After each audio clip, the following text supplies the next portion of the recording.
Here we are, Mr. Dominick Reyes. How's it going, brother? Going great. Excited We, for Miami. yeah, that's what we'll get there. I see this big Nintendo logo. Like, do you play video games a lot? Yeah. I'm a pretty big gamer. I'm on Twitch stream and all that. Play a lot of different games. I'm the first generation. It started with us. Regular Nintendo, then Super Nintendo, then You're right. N64, PlayStation 1, 2, 3, 4, 5, Yep. Xboxes. I had all of them too. Yeah, exactly. So our generation was like the test subject, and I grew up with it, and it's still something I really enjoy doing. Yeah, I do too. I have a PS5 that my daughter plays a lot right now. Like I barely play, and I see she was like the other day she was like, "Can I get my PS5 to my bed?" I was like, "Look, it's my PS5. It's not yours." And she was like, "All weird." And I was like, "All right." You don't play it; it's mine now. Exactly, right? Like she plays like Roblox, and they have this awesome like collab games. She was playing one with her friend. It's called It Takes Two. Oh, that game's cool. Yeah. It's so That cool, game's like really for cool. kids, especially. Like if you have like your kids is too young, right? He's a little guy still. He's still a newborn. He's an infant now. Actually, he's four months now. Yeah. Yeah, damn, that's crazy. Time flies, huh? It does, man. My daughter's at high school right now, and it freaks me out. She's 14, and it's a dude. You look at pictures like a couple of years ago, and she's a baby. This little baby, cute little thing. Oh God, it's crazy. What happened to you? Right? Exactly. Look how excited you are for this Johnny Walker fight in Miami. I texted you a couple of months ago. You're like, "Hey, bro, it's not confirmed yet." I was like, "All right, I'll wait." I don't want to jump. I don't want to, get in trouble for exactly a little early on it. But yeah, a couple months ago, I found out.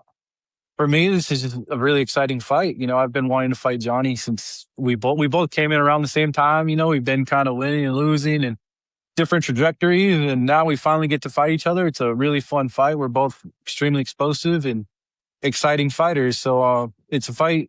I'm sure the fans are going to get their money's worth out of this one. You had a crazy run, and you're talking about when Johnny came up. Like people in Brazil, like I don't think just Brazil, right? Like people were going crazy over Johnny Walker. They're like, "Oh, yeah. This is the guy who's going to beat Jon Jones. This is the guy." I remember. This is the guy. I'm like, all right, well, I think I'm the guy, so we're gonna see.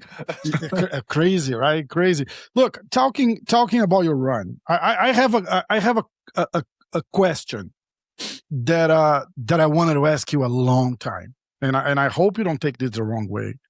And it's not that bad, of course, but look, I had the impression that and we're talking now a moment where you already bounced back. You had 3 good wins.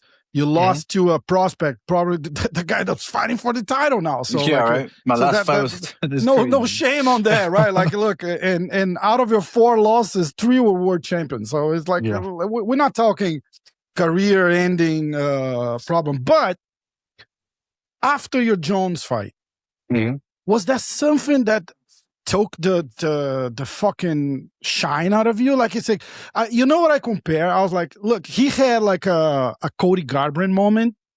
Like you were fighting probably like the best guy that ever was a champion in your division. You gave the performance of a fucking lifetime, and you lost the fight. Cody Garbrandt won, right? Yeah. Like that's the difference. But I think Cody Garbrandt was never that fighter, and I think you was always that good. So what I'm trying to get with this is like, my impression of that fight was like, you gave your all, you gave your best, you won the fight, you went the other way, and you were like, fuck it. If I'm not gonna win now, I'm never gonna win again. Because it's like, I can do better than that. Like I was like, I just beat fucking Jon Jones. Yeah. And I feel like after that fucking took like a little bit of your soul and like your happiness to fight. You were like, fuck, whatever, How far am I from? You're not too far off. It definitely took the wind out of my sails. It took a lot of happiness away from me competing in the sport. I lost a lot of love for the sport, for a lot of different things. I don't know.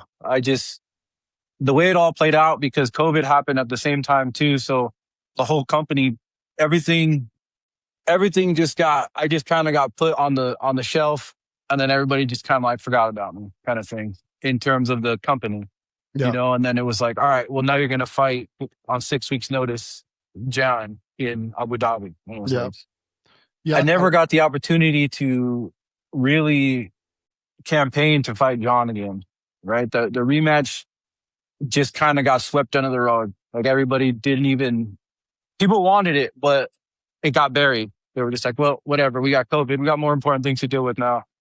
And everything just kind of stopped. And then I just felt disenfranchised. I felt I was just frustrated. It was frustrating because I proved I was the best in the world that night. I fought the best fighter in history in my division, asterisk, whatever you want to say about his antics or whatever. But I beat him. And I was never afforded the opportunity to fight him again, and that sucked. And then they just kind of rushed me along to fight all these guys. And I wasn't ready. I wasn't mentally ready to fight other people. I was still Jon, right? You looked a little annoyed that you had to fight Blachowicz at that time. Like I remember I was talking to GSP, and it was a funny thing because I talked about you fighting Blachowicz and Luke Rockhold fighting Bisping. You guys almost had the same annoyed face, and the outcome was pretty much the same. And GSP was like, "Yeah, man, like I've been there too. We met Sarah." Yes, it's like, the game, yeah, man. It's the game. Yeah, it is what it is. I mean, at the end of the day, I stopped really thinking about it and really I just let go. God has a plan for me. Period. And I just stopped trying to control everything. Stopped trying to I know it felt like the right thing. Like the right thing would be the rematch. It would be the right thing, but that's not God's plan. I have to suffer. I have to deal with this, so I could show the world that I can bounce back. I had to lose those fights to show my resilience, to show my tenacity, to show my faith in God is still strong. I could fall and I'm still going to believe, and I'm still going to give all my heart to him no matter what. And I think that was a big moment for me to really lean into my faith and say, you know what, it doesn't matter. Win or lose, it doesn't matter. I'm still one of God's children. I'm still a believer in Jesus Christ, and I still have eternity waiting for me. So this is just a small moment in eternity for me. But it's a good opportunity for me to show the world God's power, keep fighting, keep going, keep praising him, keep living as righteously as we can. I mean, we're sinners, we make mistakes, but live as righteously as we can. And everything's going to work out. I have a beautiful son now. I have an amazing wife. I have my own home. I have everything I need. I don't need anything. I have wants. We all have wants, but God has provided, and I'm happy. My family's healthy and happy, and the things that truly matter, I have, and I have in abundance. Fighting is amazing, and it's really an awesome way to test myself and to make a living and to show the world who I am. But it's a better opportunity for me to show what I believe in to the world, and to show us as human beings how strong we are and how much power we do have. And that's really what I'm fighting for now. I'm fighting for the light of the Lord. Before, I was fighting for myself. I was fighting for selfish reasons. I was fighting for money. I was fighting for girls, and I wanted to be celebrity, and I want to, rub elbows with this guy and that guy, and I want to be this. And I am who I am. And that's it. It's you're a lot younger too. And I was 30 years old at the time. Yeah. It was a win after win after win after win. Right, I won 12 in a row. And I fought Jon, and I won that fight. And then all of a sudden, it's all not. And then I got to see how people really are. I got to see really the true face of everyone and everything. And I don't know. I won that fight, and everybody knows I won that fight. And that's, honestly, I won, period. I didn't get the financial, benefit. I didn't get the actual record benefit. I don't have a belt on my wall yet, right? But, I still showed the world who I am and what I'm capable of, and I lost with grace, right? I didn't sit there and, this is effing bullshit and start yelling and getting off crazy. I lost with grace as a man. You know, I took my L and I just kept moving on. I was upset. I was young, but I mean, everything happened as it should. Yeah. And I'm here where I am now, and I get to fight in Miami again more than anything. I'm so excited. Got some good memories. I was there the last time, and it was awesome fight. Miami's an amazing place to fight.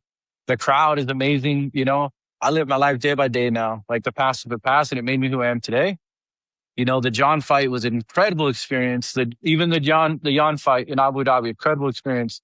You know, I got to fight in Australia. It didn't go my way against Carlos, but he's now fighting for the title, and he's a good man. You know, I don't have a really hard time like losing. It sucks. Obviously, it hurts extremely bad. Don't get me wrong, and I don't want to lose, but like it happens. You lose in life.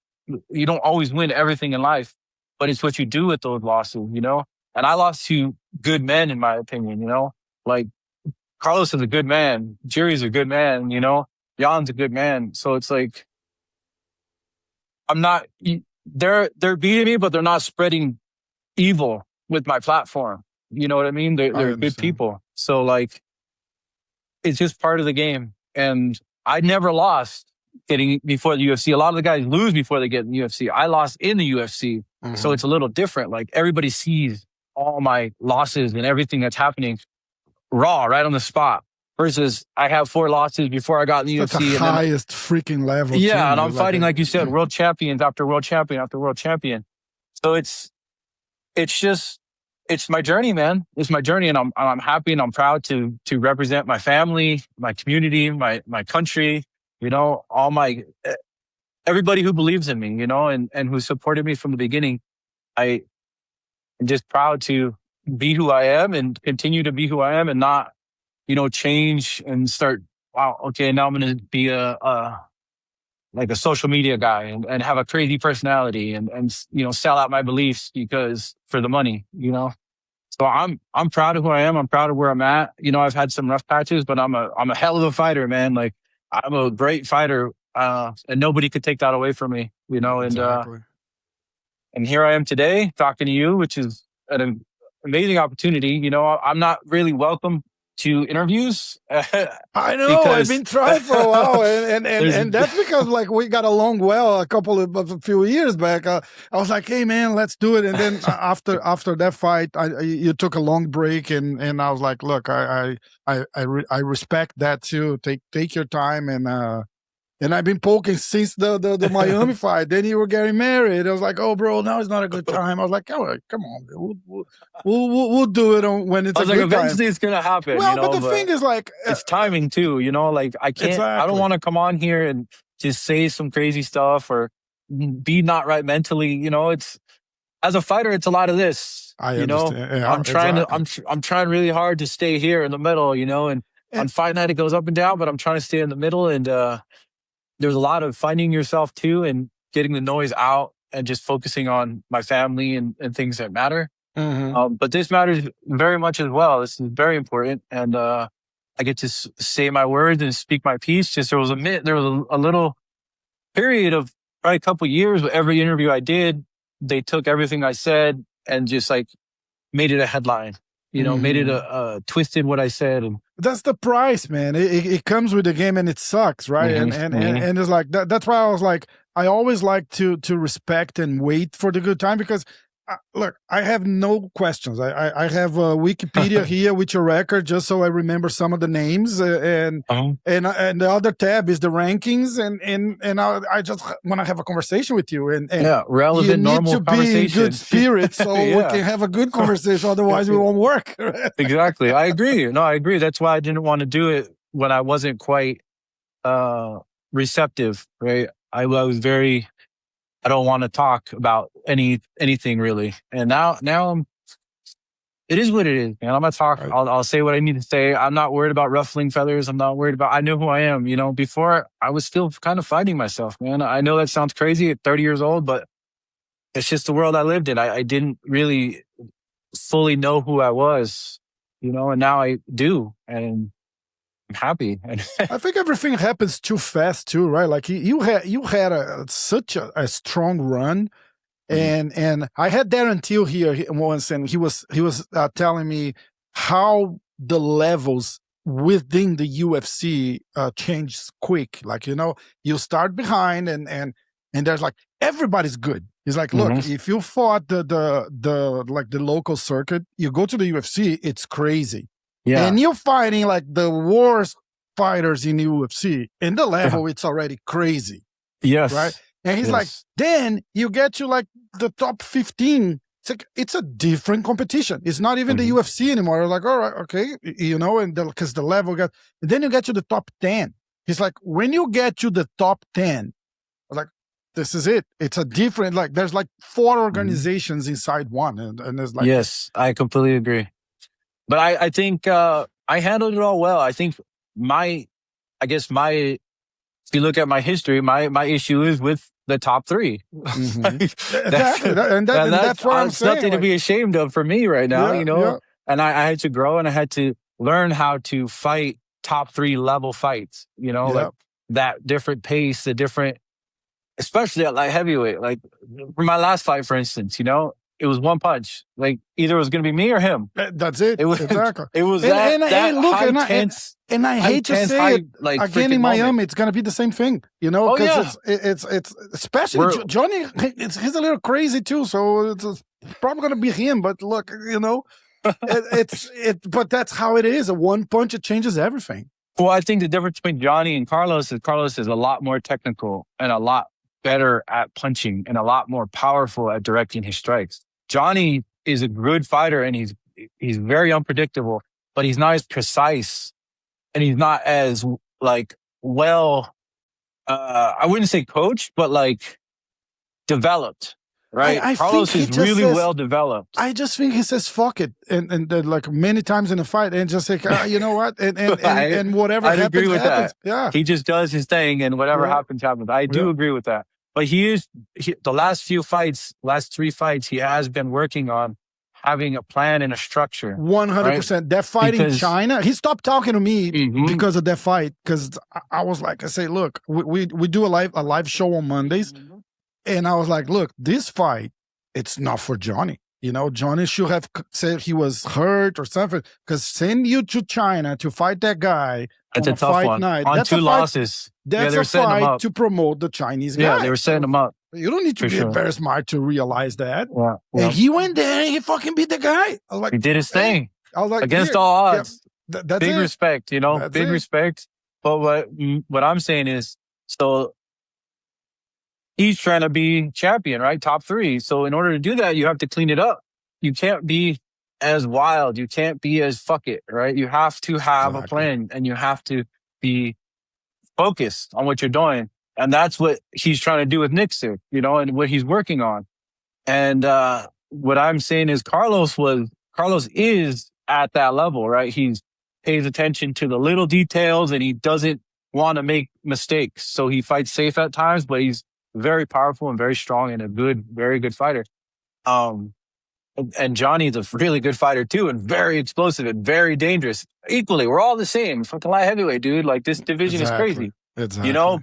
But it's about the little things you do that make you top 3 champion, top 5, top 10. And like you're saying, it's multiple like organizations within the organization. It's crazy, right? And it's even more amplified at light heavyweight, because you make one mistake here and it's over. At lightweight, you could make a mistake, you get hit, and you could be okay. You're probably going to be okay. Maybe not against Ilya, maybe, but like you could get one, maybe. Exactly. Exactly. At light heavyweight, you can't really get one. You get one flush shot to you, and you're seeing Tweety birds, Exactly. Whether you go down or not, you're going to feel compromised. So it's just a little different, man. And I understand the game. I'm very aware of the danger. That's why I've been sparring with guys like Curtis Blades and, heavyweights, a lot of heavyweights who are long and very freaking powerful. Like, it's almost like we're fighting with knives coming out of the gloves. Yeah. You freaking get cut, and that's it. Did you stop going down to Connecticut because Alex went up to your division? So kind of like, No, I stopped going because I got what I needed. It's cold and it's far. No. It was an experiment. I got to go see what it was like to train with those guys. Oh, cool. You know what I mean? And it was like, okay, how does this fit who I am as a fighter? Right. And it wasn't quite the right fit for me because they have a very small group or operation. Let's call it, right? Like absolutely, I do too as well. Here in California, I have a very small group as well. But it was just like I do best when the focus is on me and we're working on what I need to do. Perfect. You know what I mean? I'm a professional fighter, and there's a lot on the line. I can't be in a place where I'm not the focus because it's not as important to them, right? It needs to be equally as important to them as it is to me. Exactly. Whoever's working with me, you know what I mean? Yeah. And that's extremely important for me. Like, you're a great team and I respect you guys and everything, but you're focused on Alex. You're focused on other things. I need a team that's 100% focused on me. Perfect. You know what I mean? And that's all it is. It's not, has no knock against them. It's just, that's their focus and this is my focus and this is what I need. Yeah. That's what Alex needs. And you're great people. And I love you guys all, you know, but I need to work with my team and my people that are for me. That makes sense. That makes sense. How was it training with Alex? How do you? No, it was awesome. It was really good, man. Like, Alex is so technical and so smart, and he's so composed. I think that's the biggest thing I took away from Alex was that composure. You know, like, doesn't matter what's going on. Doesn't matter. Stay the course, right? Stay what you're doing. Doesn't matter what he's doing. All that matters is what you're doing. And that's the big thing I took away from Alex. A big thing I took away from Glover was just appreciating everything, appreciating the opportunity to wake up and train, having the opportunity, appreciating the opportunity to get to fight in the UFC. We get to do these things because one day it's all going to be over and it's just going to be memories. You know, was Glover retired? Not yet, right? He was retired, but okay. He just retired. Okay. Yes. Yeah. He lost, and then he retired. Yes. And then I went over there. So he was fresh in retirement. So it was like I was getting a fresh perspective on the other side. You know what I mean? How, dude, appreciate all of this because one day it's not going to be here anymore. Exactly. Yeah, that's awesome. That is awesome. Because you get a guy who's still kind of like looking back and can still feel it. Like he can balancing still feel it out what happened, right? Like, that's pretty and cool. I was coming off of the Span law, or no, the Jiri. I think the Jiri loss. Yeah, you. So I was Span. I was mentally all over the place, and I had all kinds of different feelings. Like you said, I was like kind of jaded towards the organization and fighting, and he helped me find the love just for life and doing what I love to do. Like, do you love this? Is this what you want? Like, if it is, then be happy. You know, it was as simple as that. Like, just be happy. It's okay. Shit happens. You know, that's God's plan because, you know, Glover's a believer as well. So he helped me find my faith as well. Like, it's God's plan, brother. Like, it's okay. Like, your mission is a different route. You know, you're saying something so funny because it's I was talking to Gregory Rodriguez, Robocop from the. I love him. From the middleweight, very down to earth guy, very a lot of love for Gregory. Yes. Yeah, and he was telling me he talks a lot with his pastor. Is it pastor the name? It is, right? It's yeah. Because in Portuguese is the same name. Yeah. So he was talking a lot, and there was this fight that he was really concerned about. It's like, I don't know if I'm ready. I don't think it's a good fight. And his pastor said something like, hey, what is that? It's like,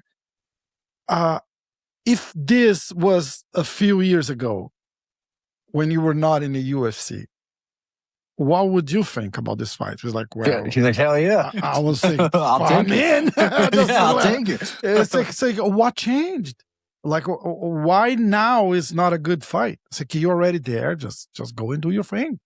And he was like, and that's kind of what you're saying that Glover said, right? It's like I say, dude, just if this was like 10 years ago in your case, right? Like, and you get this opportunity to fight Jiri Prohaska or you know, or whatever, Jan Blachowicz for the UFC title, and you're not even in the UFC. You're like, oh my God, it changed my life. Yeah. Right. So just go and embrace and appreciate and I guess you get It's hard. to be It's a lot hard at lighter. times, It's hard at times because we're man, right? And we're And flawed, what you do is like it's because it's super dangerous. We're man, like you're losing, getting beat by another man. That's just, it's fucking aggravating in underwear. It's it's aggravating. It has to be like mentally diminishing too, right? Because you fucking this dude just beat me in front of everyone. Like I get it. I think the hardest part is just losing. Period. It doesn't have. It's just losing. Losing sucks, and then losing in front of the whole world, and losing in front of all the people you love, and all those people who have supported you throughout your whole life. That's something that's just hard. It's the mental anguish is way worse than the physical pain from the fight. I could have broken face, everything broken, and that doesn't hurt nearly as bad as the feeling of the loss. Really? Oh wow! It's some wounds. Your physical wounds heal. In with 6 to 8 weeks every time. You're gonna heal every time. 6 to 8 weeks, couple months, and you're healed. Your mind, not so much. How do you change that? Is that why you took such a long break between fighting Prohaska and then fighting Ryan Spann? Yep. And I had to, man. It was too much. I was losing myself. I was losing, who I am and what I'm about. I just was looking for answers in all the wrong places. There's too many questions that I had no answers for. And had to step back and reevaluate myself and my faith, my life. Like, how did all this start? How do I fit into this thing, this life? How do I fit into this world? What am I doing? That's deep, and I had to step back and really look at it all. And literally since the beginning of creation, I had to start over and look at where I fit in. You be like Johnny Walker, man. Just whatever, Well, he's actually recently became a believer as well. Yeah. He got baptized, I think, in January or September of last year, I believe. So he's also has taken that introspective look. I think as a fighter, all of us kind of have to take that moment and figure out where we fit in, because man, it's such a primal thing to fight, like the way we fight. We're fighting to the death, like if there's no ref there, I gotta finish you. Like exactly. That's what I'm trained to do. I'm a nice guy and all these things, but at the same time, I'm a man and I have savage tendencies. I'm built a certain way. I have certain thoughts in my mind about violence for fighting that is not kosher. It's not. Like if I were to say some of the thoughts that I have, it wouldn't be okay, right? But I have to, because that's who I am, right? Exactly. That's what I do for a living, and I'm able to bring it all together and really balance myself out with my faith, really, more than anything, because otherwise all of us fighters would be running around doing crazy things. Hey, that's Jon Jones, right? Exactly. That's when you don't have any control over what you feel inside. And that's another lesson I learned just from being around the guy, and studying him. And it's this, I don't know, man, this world is looking to take everything and to change everybody and to make bad good and good bad. That's what's happening in this world. And they want us all to go in that direction. And I'm not gonna do that. We're not gonna do that. I'm gonna continue to keep the Lord in my heart and have love for all fellow men in this world, and men and women, obviously, and just try to do the right things, man. Try to live by the word of the Lord. I mean, nice. But fighting is awesome because I get to release the demons, I guess, and then fight for what I love. Like, the thing I like about fighting is if I do it right and I fight and I give my all and do it, I'll have a favorable outcome, right? Yeah. And there's nobody else involved. There's no one person that says, "Oh, you deserve this or you deserve that because of this or that." You won because you won, and it's pure. That's what I loved about fighting. So that's what I love about fighting so much. It's so pure. And the Jon Jones thing, when I lost, it made me lose that purity, that love. Like, it was this beautiful thing that I love so much is now defiled. I always thought that. I was like, he was a different guy after that fight. Yeah.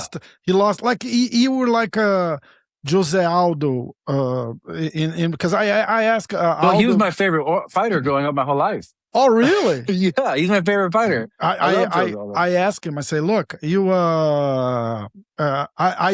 we use an expression in Brazil that was like you had your dick hard, and he kind of like got down after the fight. Yeah. And he was like, yeah, man, it was exactly like that because he was chasing that rematch so much, and the UFC didn't want to. They moved things around. Conor went up, and the fight was gone. And he didn't want to be champion. He said, I didn't care for being champion again. I want to fight that guy. I feel the exact same way. Yeah. It was like you just got this started, and then for him it was heartbreaking for me even. For him it was a lot worse because he actually lost the fight. Well, that's what I'm saying, and he's Jose Aldo, right? Like great champion for 10 years plus, amazing human being, and they just discarded him because he didn't talk all crazy. And one punch changed everything. And that really, I don't know, man. You see how it is. You see how it's going on. You see how they don't care, really, truly. It's always like this. It's always going to be like this because, I don't even blame the UFC because I blame the people. Because you blame the world. You blame how the shape of the things are going. Like we were just people talking. don't respect realness. I had Anderson Silva. Here 2 weeks ago. I had tears in my eyes talking to the guy because, like, if you're a fucking fight fan and you don't love Anderson Silva, you're not a fight fan. Yeah, right. And then he got like 4,000 views, 5,000 views on the Anderson Silva conversation. It's like people. Wow. But you know why? Wow. It's like a 20-year-old guy, a 25-year-old guy never saw this guy winning. If you think about it, like 2013, he loses. 2013 was like 16 years ago, like 13 years ago, man. It feels like yesterday, man. So you get a 13-year-old, 15-year-old in 2013, right? He's 25, 26, 27 today. He never saw Anderson Silva good. He never saw the good Anderson Silva. He just saw the Anderson Silva fighting Nick Diaz, which sucked, and then like losing to everyone, and that's it. So, people forget really easy. That's what it is. People forget really it's the world we live in now, man. Yeah, it's clicks, flashing lights. You got, OnlyFans. You got all this garbage going around. You got kids poisoned. You got indoctrination. You got all kinds of messed up stuff happening right now in this world. And the only hope and the only salvation is Jesus Christ. That's just the bottom line, man. It all comes down to Jesus Christ. It all comes down every time, no matter how you slice it. It all comes down to we start straying from the truth and start trying to create our own truth. Yep. That's what's happening. And now these kids are worshiping false idols. They're worshiping these athletes that are like Jake Paul and the other, but he has a Lamborghini though. Yeah, but he's a terrible human being. That doesn't matter. He has a Lamborghini. Like what the? And people don't care because but in 2 years, what is this guy gonna be? Exactly. When the attention changes because it shifts so fast, right? So now you're fucking Lamborghini man, and 2 years from now the attention is someone else. How are you gonna keep doing your thing if it's not meaningful? If you don't do anything that means anything to anyone, like how are you gonna keep doing? You brought the Jones fight. Tell me something from that fight that you talked about the fight like I was like, I don't want to talk about the fight itself because that's all you talk about. It feels like every time people call you, they always talk about that. Yeah. I was like, I wanted to ask you that. I was like, look, did you did you just say fuck it after that fight? Because I had in my heart, I've been saying that for years. I was like, look, something happened to that guy's soul after that fight. Definitely, like I said, it felt like the sport became defiled. It was something pure, and then now it's not pure. Tell me something from that fight you never told anyone. Like something you felt or something like a... No, it was the time of my life. It was great. I mean, something from the fight, during the fight, I was not nervous. I was excited. I don't know. I might have never told anyone when his walkout song came on. I was like, this is the song. Like, it was cool. Like I started dancing to his song. I was like, this is this is Jon Jones coming out right now. He's coming out to fight me. Like this is I'm here waiting for him and he's coming to me to fight me. Like I've never told anybody this, that I was just so excited. Like when his song came out, I was like, the champ is here. I was like, da, da, da, da, da, da. And I was like, this is the coolest thing I've ever done in my life. This is so cool. Like I was like geeking out when I'm about to fight this guy. I'm like, this is it. This is the moment. I'm hearing Muhammad Ali's voice saying the champ is here and Jon Jones is now walking out. And the crowd is going crazy, right? I got booed when I came out. I got booed heavily. Wow. And I was like, wow, okay, I get it. I get it. And then he came out, the crowd's going crazy. And I'm like, dang, I'm kind of going crazy too in my head. Like, I'm excited he's here right now. Like, did you have that holy shit moment when he's across from you? It was like, holy shit, is Jon Jones kind of? No? Well, the crazy thing is, so I went from that excited, oh, this is awesome. He came in the ring and I'm like, let's go, motherfucker. Holy like shit. it went from like excited. Yeah, I went from excited to like, it's on now. Like, you're nothing. It's me and you. All that before is not going to help you today. Like, that's all I was thinking in my head. Like, all that, everything, awesome. But now, nothing can help you here. It's me you have to deal with today. Were you excited to like, how are his punches and his kicks? Oh, yeah. And that's why I came out so strong because you've been training for the guy, but you never felt it, right? Yep. And then I heard all these stories, man. You won't believe some of the stories I heard about Jon Jones, man. All these people telling me, oh, he's the strongest person ever. Oh, my goodness. He's so fast. Oh, my goodness. I don't know how he was hitting me, and I didn't even see it coming. Like, former training partners and people, I'm not going to disclose names and all that, but I heard the craziest stories about how he's like a god, like he's this unstoppable, unrelenting force, and it's going to be so hard. When we got our first clinch, I was like, that's it. I was like, that's it. And my confidence went, because I created this, fighting monster guy that's unstoppable, unflappable. You can't hurt him. You can't phase him. Anything you do doesn't matter. He could show up drunk and he's still going to beat you, like. Yeah, and then when I got a hold of him, like right? All these crazy stories they're telling me. Yes. And then when I finally got a hold stories, of him. he's sparring on a Friday night before the fight. Yeah. Like crazy. Crazy shit. And then I finally hit him and I got a hold of him and I saw that look in his eyes when he was like, oh shit. Like, I saw fear in his eyes. Once I saw that, I was like, it's just a man. He's just a man. And crazy. Yeah. Look, the thing that I heard that makes the most sense for the results on that fight was like, maybe Joe Rogan said that. It's like, look, the entire situation was always in Jon's favor. Just such a dominant champion. I was like, if you go there, you fight him, and you don't lay him on the floor and walk away, and it's clear as day, they're not gonna give it to you. I mean, it was clear as day, but I call that's a weak man's excuse. It is. I'm not even saying don't leave it to the judge's hand. You have to finish the champ. You have to beat the champ. I did beat the champ. I could argue today that it was 4-1 for me.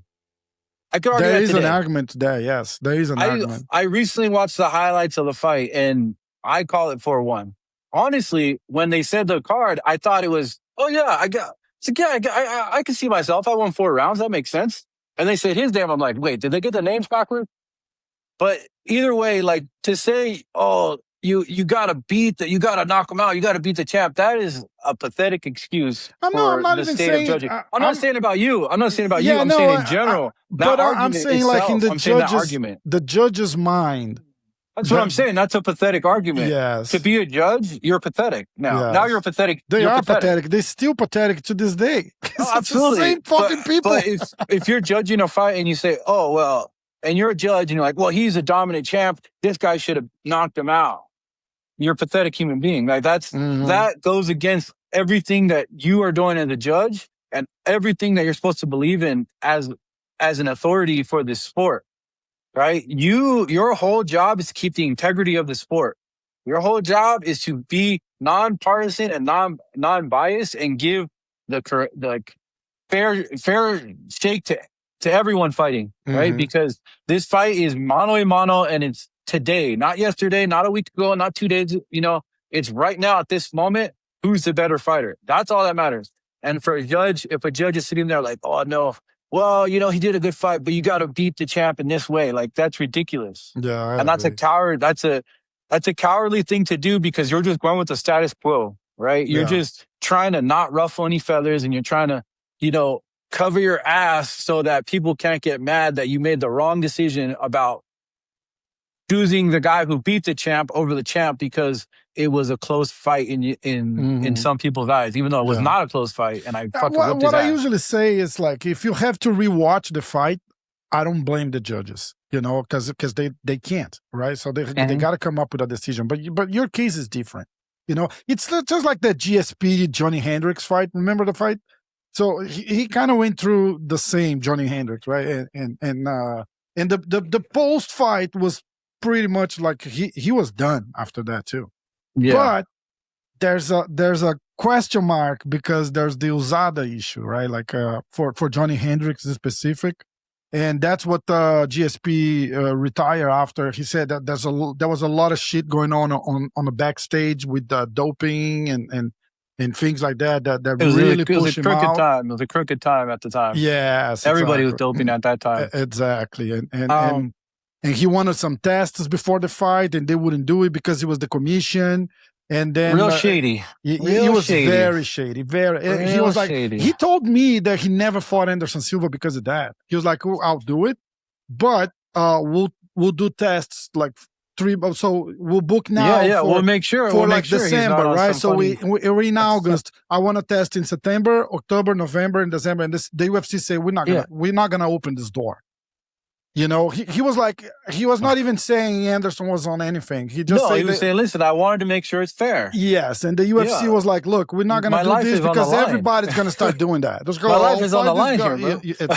Exactly. I don't, if you're on steroids and all this crazy stuff, you hit me with more force. Now you could kill me. Exactly. Because you're not a natural man. Now you're injecting all this crazy stuff, and it's not a fair fight. Yeah. We're looking for a fair fight. I'm a purist, and I'm looking for a fair fight. Like that's GSP.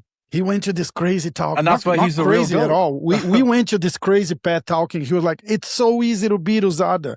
You just go and you say you're gonna be away in Antarctica for 4 days because we're saying like sometimes you can." He gives like. They told me. I was like, okay, I get it. I believe you. And he was like, sometimes you just need the benefit of the whatever you're taking. The thing's going to stay in your system for 3 days or 4 days, but you get the benefit of that for 30 days, for 60 days. So it's like, he believes they say that's what people were doing. And so you go to, you tell USADA, say, look, I'm going to be in Dagestan in the mountains training for a week. They're not going to go there. They'll wait until you come back. Yeah. All you need is 3 days. And then Chael Sonnen came here and stayed in a hotel right there in California. They say there's like this gated hotel. You don't get to the lobby. You just get to the front gate. And the guy's like, hey, I'm here for Mr. Sonnen. He's like, yeah. Oh, yeah, he's here. 1 second. Can't get a hold of him. Can't get in. He's like, well, but I got it. That's like, you're going to have to talk to him. And the guys say, look, they called. I'm in the pool. I'm in the sauna. Hey, I'll come back tomorrow. I was like, all we need is a couple of days. That's crazy. So it was a crazy time. That's crazy. I hear like crazy stories about Jon, and it was all types of shit. All types of shit. So that shit's crazy, man. I don't know, man. Look, I want to get going because I promised you it was going to be quick. So look, Prohaska and Newberg. You fought those two guys. Yep. Who do you think will leave UFC Miami with the belt? I have no idea. I'll be honest, I have no idea, man. It's just, I don't know. For me Jiri, as a fan, Jiri's an amazing competitor. Carlos, I wish I could have more input on it, but I didn't get to fight him. Yeah. At the end of the day, I honestly didn't get to fight him. So I can't. I got to fight Jiri, but I didn't get to fight Carlos. You're right. So I did you honestly, watch that the close, highlight man. where you lost some light there? Yeah, I'm getting it back slowly. What was it like? Did you kind of knocked him out with the up kick? Yes, I knocked him out cold. Yes, and you woke him up too. But the cycle got woken up with my back fist. Yes.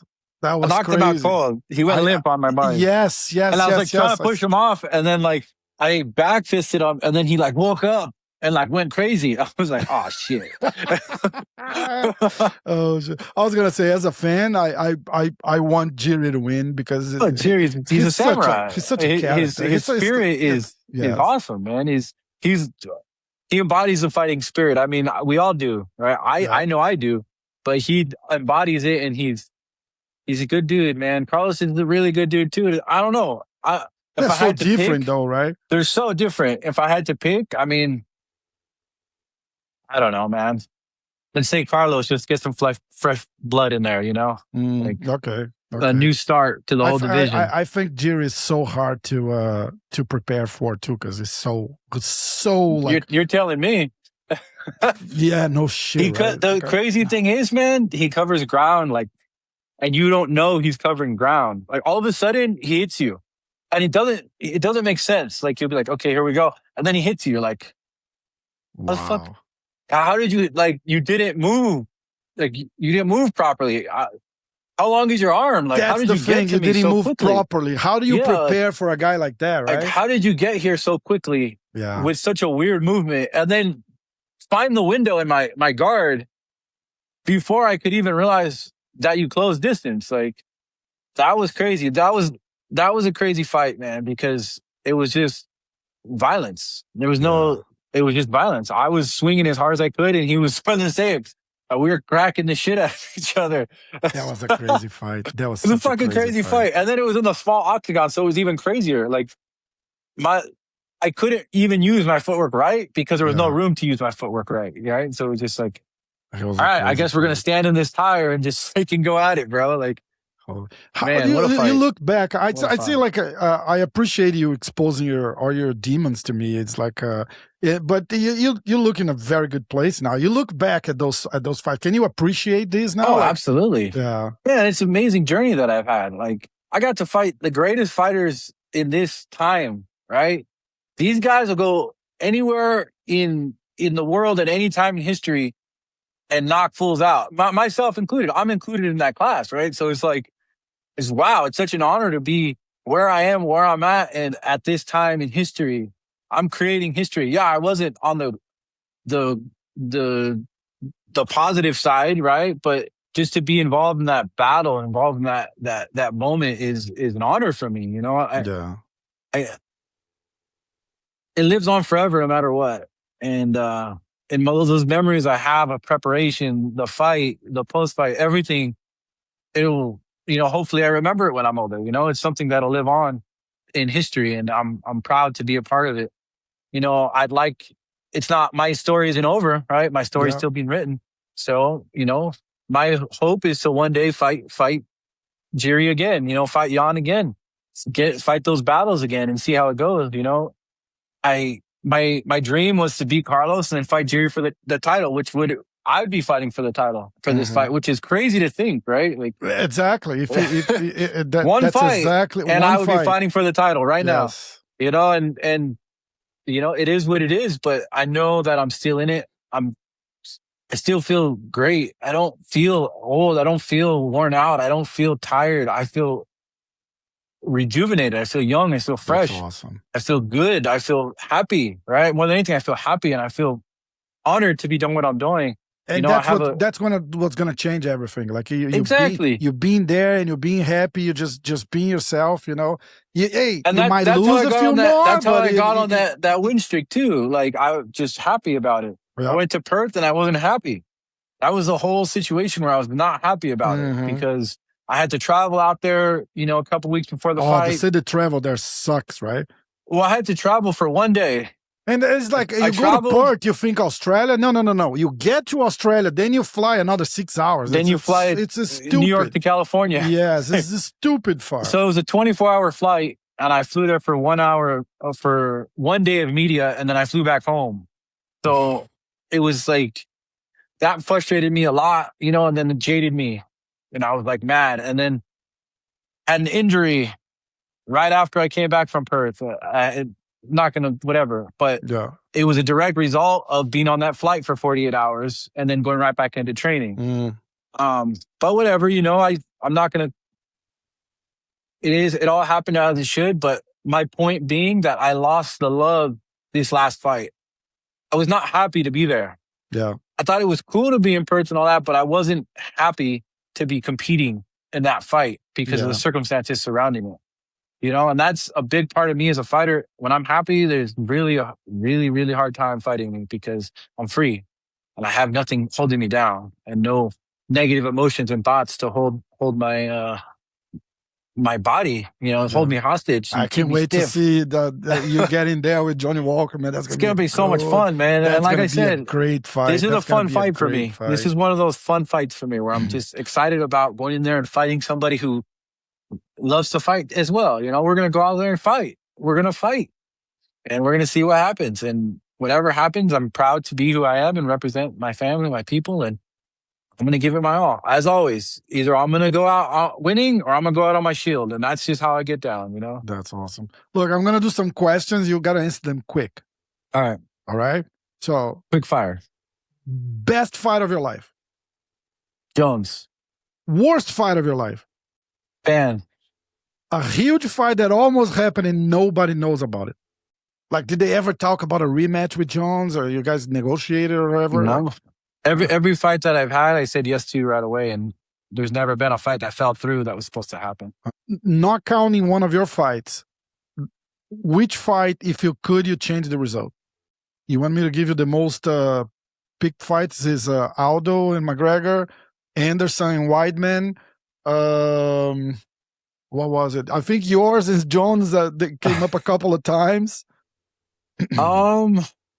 I wouldn't change any of them, man. That's what Jiri looked at me. I did. That's God's plan, bro. He looked at me. He was like, "No change. The fight, it is the fight." I was like, "All right." Yeah, I agree. That's going against God's plan, and I'm not for that. The guy who hit you the hardest, Jiri. One weird thing about you that nobody knows. I'm like a tech nerd, I guess. Oh, that's a lot of people cool. know that, I guess, but that's not cool. really. The weird thing you ever done for money? Fight almost naked in the octagon. That's pretty weird, right? Let me see. Best memory of your life? Oh, the birth of my son. Nice. Worst worst memory of your life? Worst memory of my life? I don't know. It has nothing to do with fighting. It would be more personal. Yeah. Those are open for whatever. It doesn't have to be fight. I don't know. I've had a lot of loss in my life, so just losing the ones I love. Yeah, that's tough. Someone who turned out to be really cool and you didn't expect it. Alex. That's someone Strickland said the same thing. Like, Alex, such a nice guy, funny dude. Super cool guy. But it takes a few days for him to kind of relax around people. Yeah. He's very introverted and guarded. Someone who turned out to be a jerk and you didn't expect it. Doesn't need to be a jerk. Jerk is a heavy word, but like not as nice as you expect. Somebody who didn't. It's like, oh, this guy looks so cool. And then you go meet the guy. The guy's like, yeah, man, whatever. It's like, oh, shit, what did I do? Probably Jon Jones. Really? Okay. Well, you guys had but we're going to fight, you know, and he's very territorial and things like that. Exactly. I don't know. I don't expect anybody to be cool. I kind of take everybody face value. Who are you? I don't know. I don't know. And now some quick scores, 0 to 10. Okay, I'll throw some names here. Chuck Liddell, Anderson Silva, 9.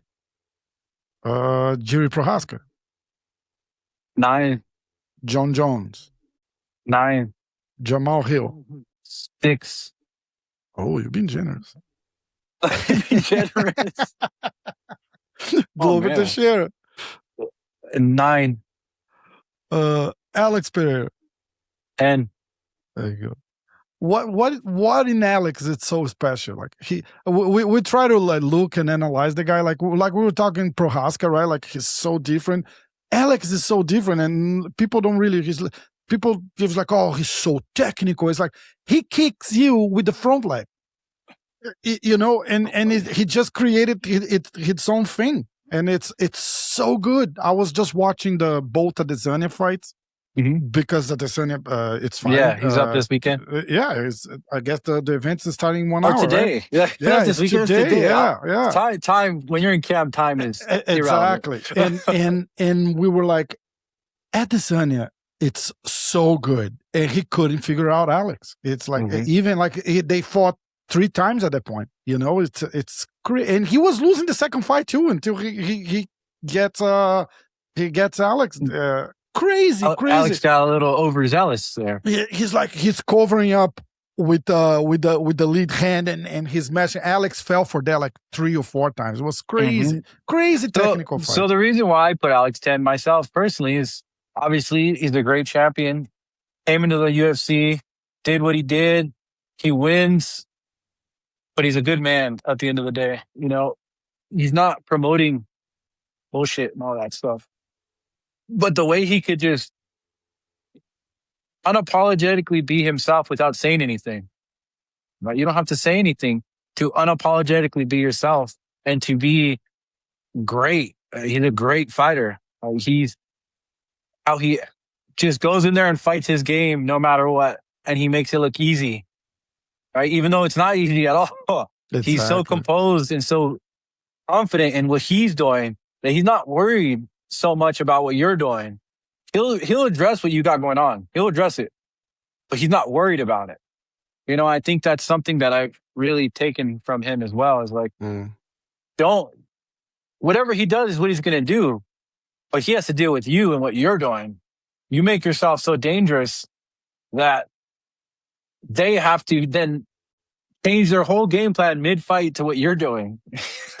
It's amazing what he does. And it's all through pressure. And he could just stand in front of you and you have to make adjustments. It's crazy. It's crazy. It's a beautiful thing to see. And it's I'm definitely happy to have met him and to meet him on a little more of a personal basis and to get to train alongside him.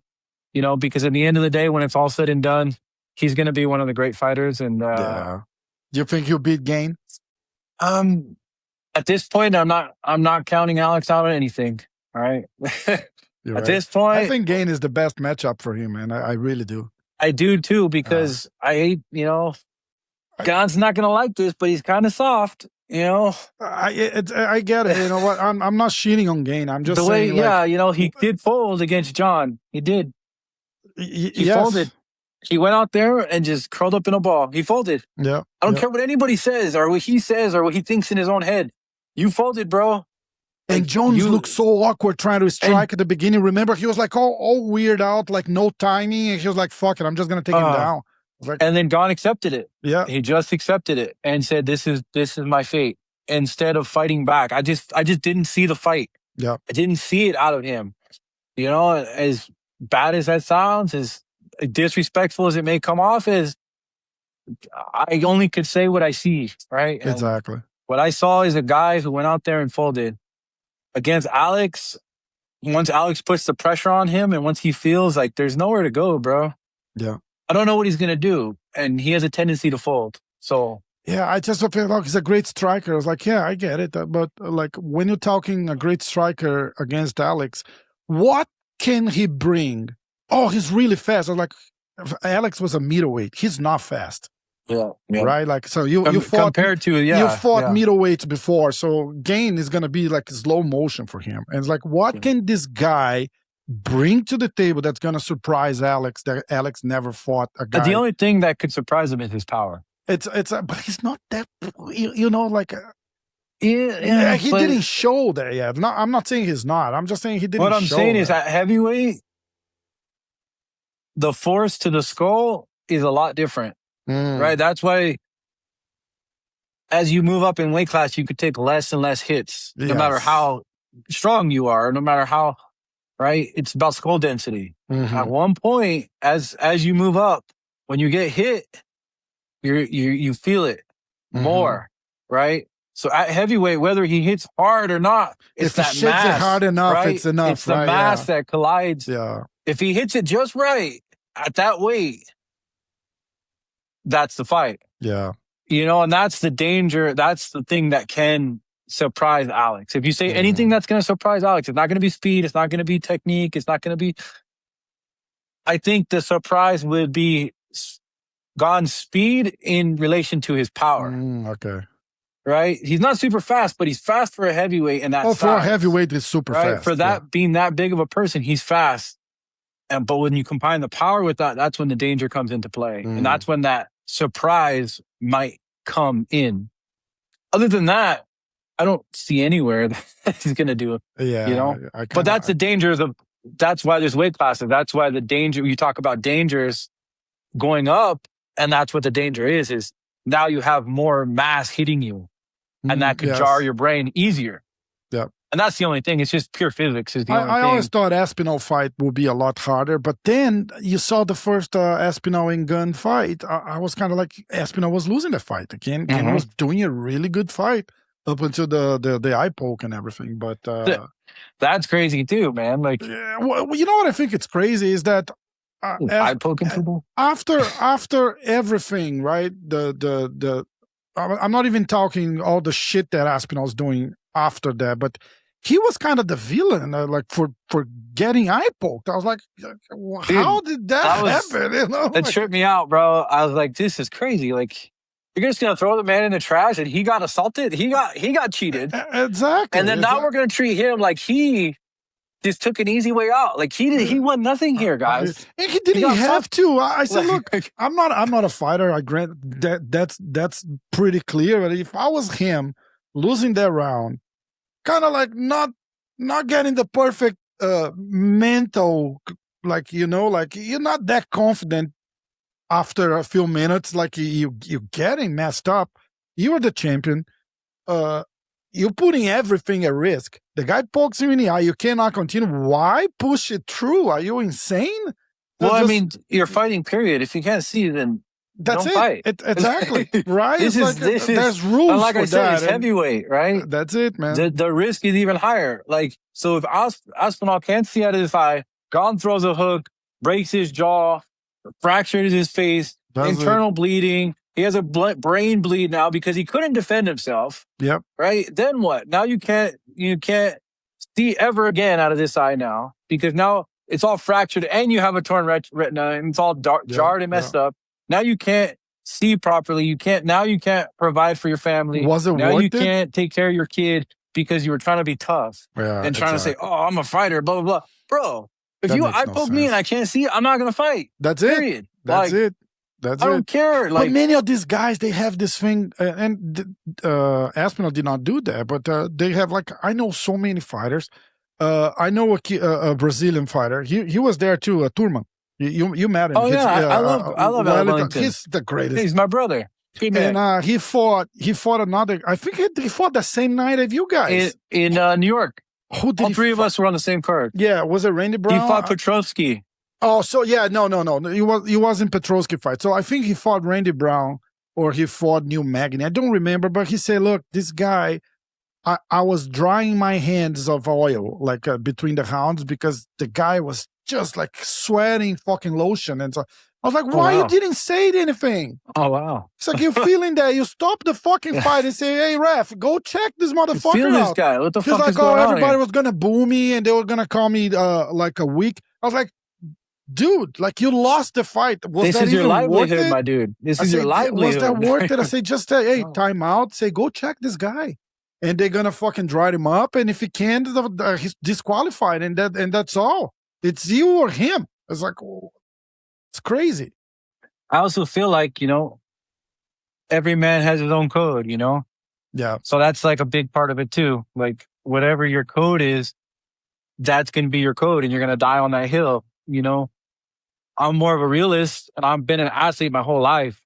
I've been an athlete since I was 5 years old, competing in organized sports. So I see it more as a sport than as I'm proving who I am as a man. You know what I mean? Like, I am completely confident as who I am as a man, and I know my code. My code is, fairness and things like that.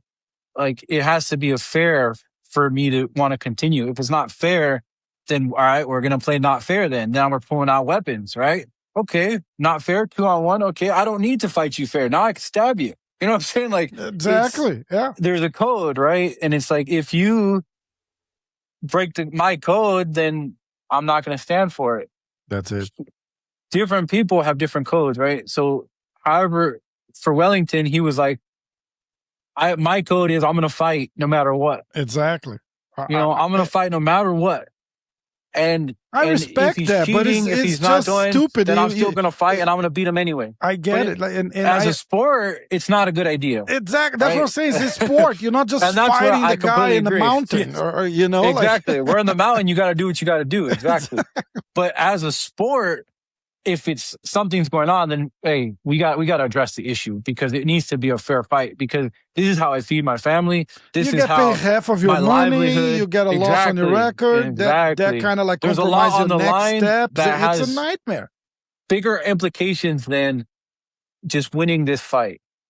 You know, obviously, like this moment, like I'm gonna stick to my code. Yeah. You know, respect to him for sticking to his code in that moment, but like I said, every man's code is differently. I get it. I have my code as a man, and then I have my code as a competitor, as an athlete. It's a different code. Perfect. You know, and that's where I sit, because I hear I've been on the outside looking in. I've been on the inside looking out. So I understand it. I appreciate you guys cold and like everything you guys do so much, because like it's just not me. It's like if I'm fighting a guy and he beat me up and I gotta go and hug him and shake his head, fuck that. It's like never. You know, there's a guy there, Renato Babalu. You know, Babalu, fucking UFC legend. We were talking and he was like, dude, if you beat me up, stay away from me. Don't shake my hand. Don't smile. I don't want anything to do with you. And I'm kind of like him. It's like, fuck that, man. Like, and I appreciate you guys so much. I was like, you guys are so much better than I am. I was like, oh. In all honesty, post fight, there's a lot of weird feelings, man. Like, I have the same feeling, like, fuck you, man. Like, but at the same time, he's standing on the same knife edge that I'm standing on, right? He's in the same exact situation that I'm in, you know? And it was either going to be me or him. And he's just trying to provide for his family. He's just trying to do his thing just like I am. You know, and that's where we're men together in this moment. The result is the result, but we're still men who have tremendous honor and respect for each other for what we do. You know, fuck, man, fuck you, you beat me. You know, fuck. And I'm going to try to get it back one day.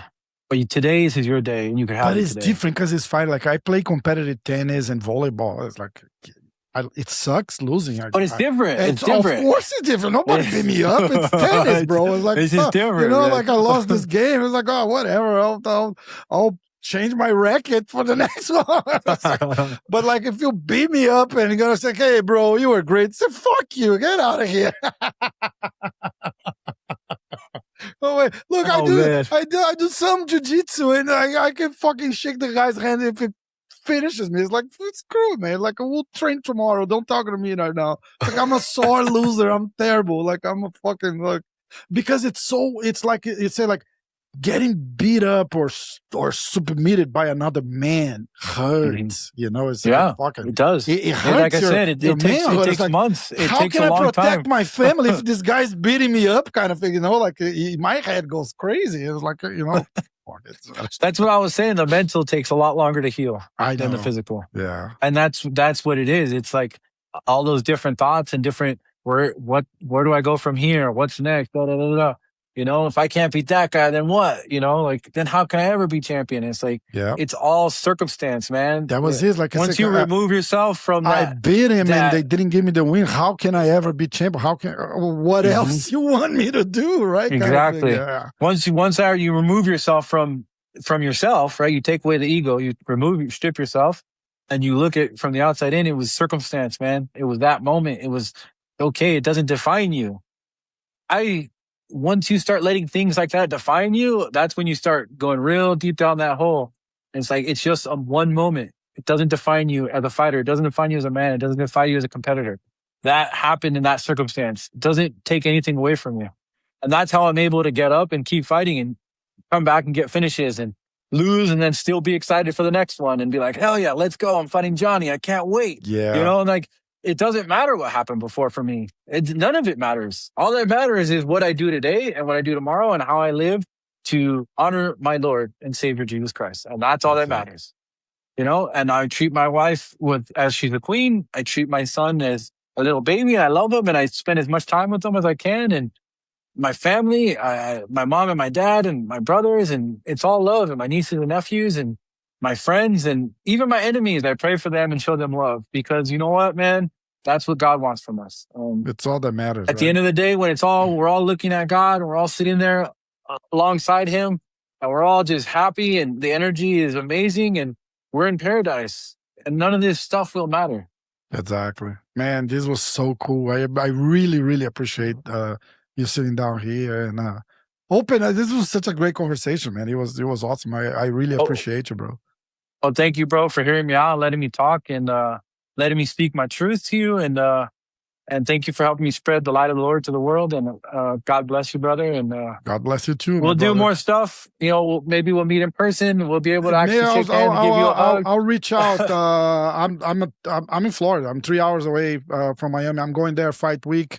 I don't like to bother you guys during fight week. Fight week's a little tough. They already load us up with all kinds of stuff. So we'll connect after the fight. Hopefully, we have some good stories to tell. I'll be in Sarasota all week after the fight. Oh, that's cool. That's awesome. Yeah. So I'll reach out if you stop by Orlando or something. I'm around Orlando. So all right. Sounds good. Hey, I hope we get some good results, man. I'm happy to see you back.